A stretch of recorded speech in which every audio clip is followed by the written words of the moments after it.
एक बार था एक छोटा सुंदर सा गांव जहाँ पे थी ढेर सारी हरियाली, सुंदर परिंदे, झरने और खूबसूरत फूल। उस गांव में रहता था एक जवान लड़का और उसकी माँ। माताजी रोज की रोटी कमाने के लिए कठोर परिश्रम करती थी, पर वे तब भी बहुत गरीब थे।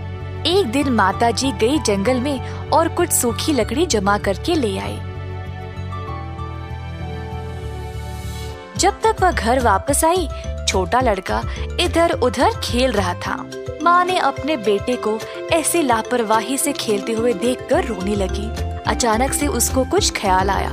माताजी ने लड़के को बुलाया और वो सूखी लकड़ी उसको दे दी।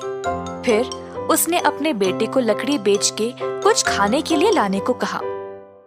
लकड़ी का ढेर सर पर रखकर वह बाजार की ओर निकल पड़ा। वह कभी भी बाजार नहीं गया तो उसको व्यापार करना पता ही नहीं था। वह एक दाने वाले के पास गया। लड़के ने सब कुछ देखा और अचानक उसकी नजर एक चमकीले बीज पर पड़ी। लड़का सोचने लगा कि यह बीज चमक क्यों रहा था। लड़के ने दुकानदार से पूछा, इस लकड़ी के लिए आप मुझे कितना अनाज दोगे? दुकानदार ने उसको सही हिसाब का अनाज का प्रयास किया, पर लड़के की नजर उस चमकीले बीज पे ही चिपकी हुई थी। मुझे अनाज नहीं चाहिए, मुझे वो चमकीला बीज चाहिए। बहुत बहस के बाद लड़का अपने साथ उस चमकीले बीज को ही ले गया। घर वापस आकर उसने बीज माँ को दिखाया। ये देखो माँ, मैंने एक चमकीला जादुई बीज लाया है। माँ हैरान रह गई और बोली, तुमने खाने के लिए ये लाया है? माताजी रोने लगी। तुम इतने मूर्ख कैसे हो सकते हो? तुमने सारी लकड़ी देकर ये एक बेकार बीज ले आए। हम आज क्या खाएंगे? तुम कब समझोगे ये सब? छोटा लड़का रोने लगा और वहाँ से भाग गया। एक सुनसान जगह पर पहुंचा और उस चमकीले बीज को पानी में फेंक दिया। अचानक से बीज खुल गया और एक पेड़ उसमें से उगने लगा। छोटे पेड़ ने लड़के की ओर देखा और कहा, हो लड़के, क्या तुमने मुझे बोया है? हाँ, मैंने ही बोया। पर तुम रो क्यों रहे हो? सब तुम्हारी वजह से। लड़के ने सारी कहानी पेड़ को सुनाया। पेड़ को बुरा लगा और लड़के को एक आम दिया। लड़का बहुत खुश हो गया और घर वापस दौड़ते हुए गया। अपनी माँ को आम दिया और फिर दोनों ने उसको बांट के खाया। अगले दिन फिर से लड़का पेड़ के पास गया आम मांगने के लिए। इस बार भी पेड़ ने एक ही आम दिया। लड़का लालची बन गया और आम मांगने लगा। पेड़ ने कहा, बच्चे, मैं एक जादुई पेड़ तो हूँ, पर मुझ पे एक श्राप है। मैं तुम्हें एक आम से ज्यादा नहीं दे सकता। मैं भी तुम्हारी मदद करना चाहता हूँ, पर नहीं कर सकता। फिर से अगले दिन लड़का पेड़ के पास गया और मांगने के लिए, परंतु पेड़ ने वही जवाब दिया। लड़के ने पूछा, क्या आपके पास और कोई जादुई शक्ति है? नहीं, पर मैं एक काम कर सकता हूँ।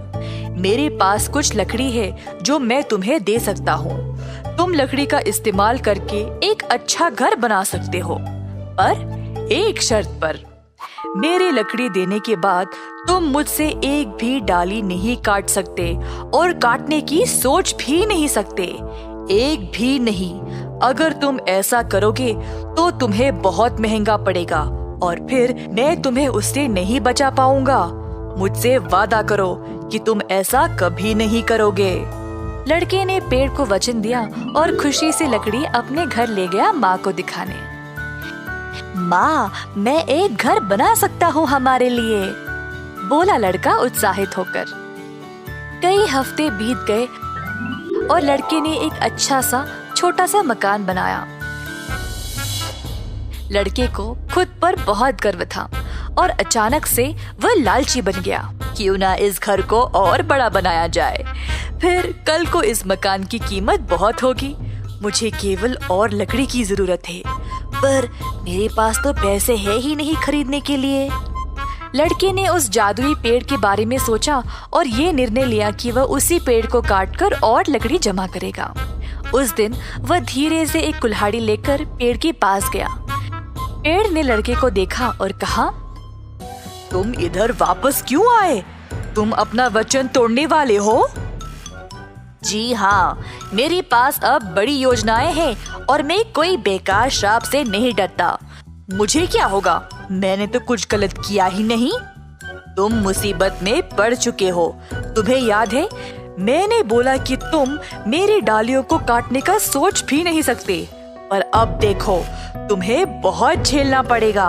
लड़का हंसने लगा और अचानक से उसके शरीर को कुछ होने लगा। उसके पैर जड़ों में बदलने लगे जो जमीन में घुस गए और उसके हाथ लंबे डालियों में बदल गए जिनमें से पत्ते उगने लगे। लड़का जोर से चिल्लाने लगा और अंत में वह उधर खड़ा रहा एक बड़े से पेड़ के रूप में। आम का पेड़ बोला, देखा, मैंने तुम्हें चेतावनी दी थी कि कुछ बहुत बुरा होगा। अब असल में तुमने मेरा श्राप ले लिया है अपनी लालच की वजह से। अब मैं मुक्त हो गया हूँ इस पेड़ की रूप से। आम का पेड़ वापस आदमी में बदल गया और खुशी से वहाँ से चला गया। लालची लड़के को अपनी लालच की सजा भुगतनी पड़ी। इस कहानी से हम ये सीखते हैं कि लालची विचारों को अपने दिमाग से दूर रखें, क्योंकि वे किसी काम के नहीं हैं।